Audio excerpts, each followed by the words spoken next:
তাহলে এও ব্রহ্ম। যদি কেউ বলে মিথ্যা জিনিসটা খারাপ এবং তার মধ্যে ব্রহ্ম নেই, এটা ভুল। মিথ্যা যে সত্যটা, তার মধ্যেও ব্রহ্ম লুকিয়ে আছে, খুঁজে বের করতে হবে।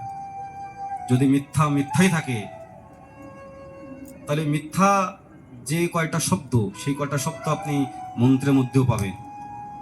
এই কি সংযোগ আলাদা আলাদা, কিন্তু শব্দ তো, কিন্তু শব্দে ব্রহ্ম। এর জন্য আমাদের ভাবা উচিত যে আমরা যে শব্দগুলো ব্যবহার করি সেগুলো ব্রহ্ম নিয়ে খেলা করি আমরা। এর জন্য বড় চিন্তা ভাবনা করে আমাদেরকে শব্দ প্রয়োগ করে কথাবার্তা বলতে হয়। কিছু বলার আগে চিন্তা করতে হয় যে এই শব্দ আমি বলছি, এই শব্দর ভবিষ্যতে কি হতে পারে এই শব্দর দ্বারা, এই চিন্তা করে আমাদেরকে এই শব্দ প্রয়োগ করতে হয়। যেমন কি আমরা জানি ওম নমঃ শিবায় করে যদি আমরা ভোলানাথের মাথায় জল ঢালি তাহলে পুণ্য হবে আমাদের।